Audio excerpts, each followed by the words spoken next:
This morning, I was carrying a huge plastic tray filled with food scraps out the door and down the stairs to take them to a nearby farm where they compost. And as I was carrying this tray, I think it's called a fish tub in the restaurant business. It's where we put our food scraps. It's maybe 18 inches by 10 inches, something like that, and 4 inches deep. And it was filled to overflowing with all of our food scraps for the last week or so. And as I opened the door and was locking it and balancing the tray in my hand to pull the door closed, I thought, as I often do, that if I tripped or lost my grip, that this whole probably 2 or 3 pounds of food scraps would go cascading down the stairs, coffee grounds and shrimp shells from the dinner my wife made last evening, and everything else, all kinds of food scraps. I didn't trip, and I didn't lose my balance. I didn't lose the grip of the tray. I walked down the stairs carefully, holding the tray in one hand and the handrail in the other, and I made it safely to the door, as I always do. I'm very, very careful about these kinds of physical things. I don't lose my car keys. I only have one set of car keys for our Subaru because I've been too cheap to spend the $200 to get another one. And I've never lost it. I don't misplace my glasses. I don't put them down somewhere and then forget where they are. I rarely drop my phone, and I've never dropped it in the toilet. I'm very, very careful about these things, and I don't like the chaos of making those kinds of mistakes. And as I was standing at the top of the stairs holding this tray of food scraps, I was thinking, this is kind of funny, because as much as I try to control these parts of my life, most of the events that have changed me the most and that I find the most kind of watershed moments of my life, transformational moments or periods of my life, have been where all hell broke loose, where I did figuratively spill the tray of compost down the stairs, or when things went exactly the way I didn't want them to go. When I was 8 years old, my father got sick with cancer, and it was clear he was very sick, and I prayed and prayed and prayed and prayed, please God, don't let him die. And he did die, and this shattered my world and my family's world. And it was only many years later, as I was looking back on my life and feeling certain freedom in my life, that I realized that if my father had lived and I had been under his thumb as I had been for the first 8 years of my life would have been very different and not necessarily better. And so, as heartbreaking as that was, I felt a strange, almost relief that I had had the freedom that I did have after he died. And I wondered if it was okay to even feel that way. When my first major girlfriend went to medical school, and we broke up shortly thereafter, I was heartbroken. But in retrospect, I wasn't ready to be in a long-term relationship, or certainly not to be married. And that led to all kinds of changes and freedom that, as heartbroken as I was at the time, I wouldn't trade. And similarly, when my wife and I finally realized that we needed to part ways in the midst of all the chaos around the things that were happening in both our lives, I fought like hell to find the common ground, the place that we could stay together. But it wasn't there. And in retrospect, I can see so clearly how she needed to move on into a different phase of her life, and so did I, and it was best for both of us. And then there's the whole going to prison thing. Who the hell wants to go to prison? Nobody aspires to that. And yet, even as I was going to prison, and many people around me were so regretful or angry and feeling like this was essentially the end of life for me, something in me knew that if not necessarily a good thing, this wasn't necessarily a bad thing either. And that is how it turned out, as I've talked about in other videos here. As human beings, we have this kind of identity that wants things to go a certain way. I do want this and I don't want that, and our identity and our sense of self and well-being and peace and safety is all tied up with that. And it's usually, given our human nature to avoid the difficult things, it's usually only when something clobbers us or absolutely does not go the way we want to do, whether it's a small thing or a tragedy. It's usually only then that we really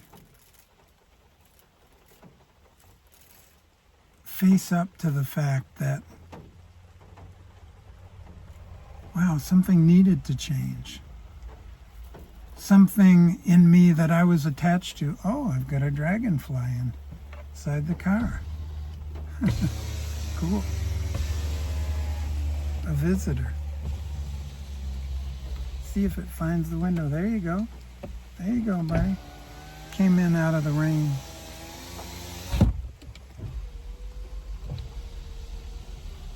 So often, it's when things don't go the way we want them to, the way we expect them to, the way we really, really needed them to.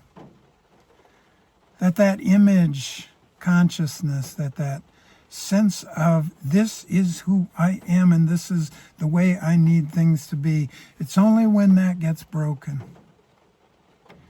when that gets smashed, or we simply cannot achieve or avoid the things that we want to achieve or avoid, that we can see through to this actually kind of needed to happen.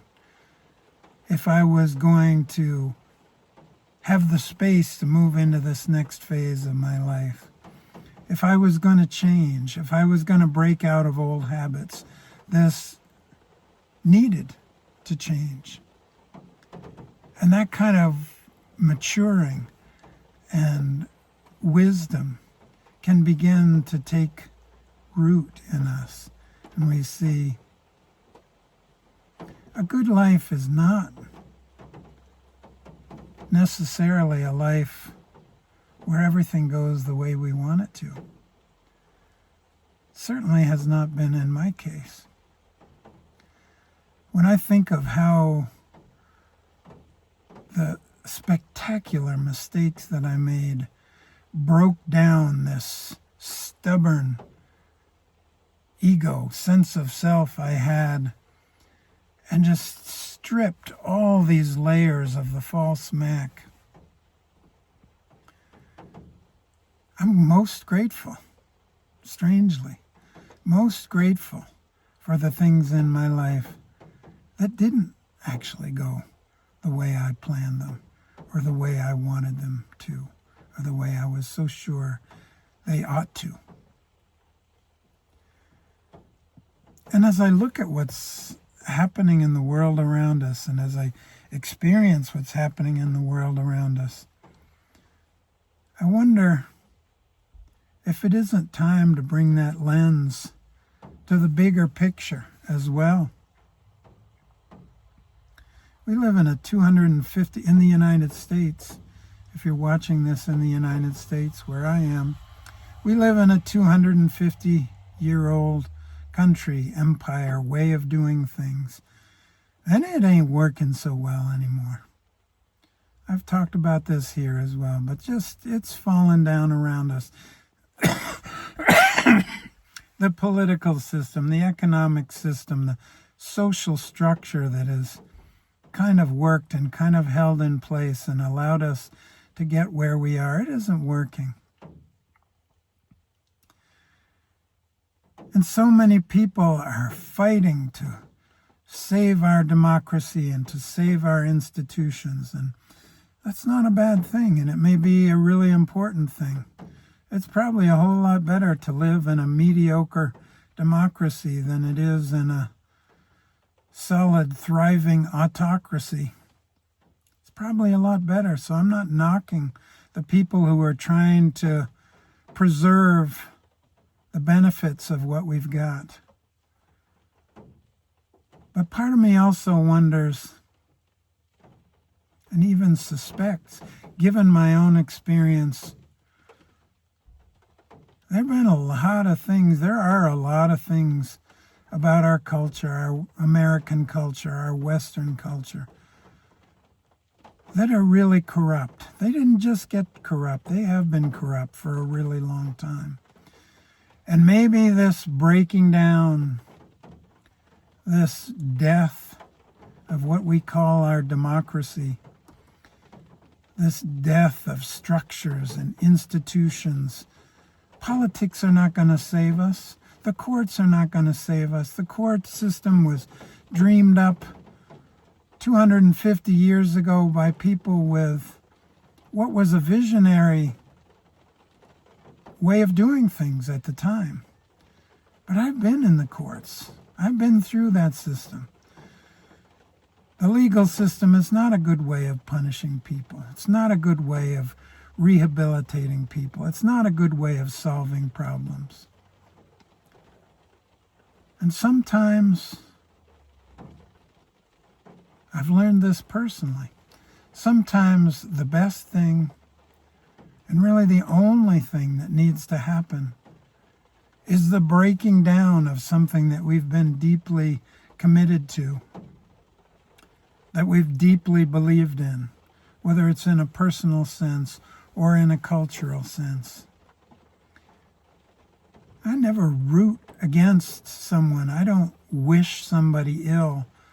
But these experiences have taught me that in a way I'm almost being kind of fake if I just say, oh, that's too bad that this hard thing is happening to you, or I hope this doesn't happen to you, or whatever, because I've had so many experiences where the hardest thing that happened was actually the most liberating thing that could happen.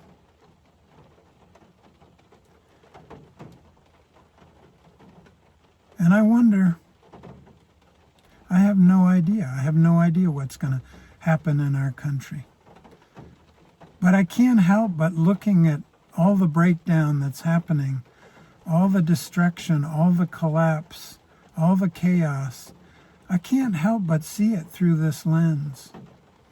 I wonder if this whole structure, this whole archaic system of doing things, I wonder if it doesn't need to fall. Just as my personal structure, my personal sense of what I needed and what was best to happen in my life, just as that has fallen, I wonder if maybe what's falling now in our country doesn't need to fall in order for something else, something new, something with greater creativity, something that's more in tune with what we've learned over the last 250 years. If that collapse doesn't need to happen, so that something new can be born, can be realized, and can be brought to life. Thank you for watching.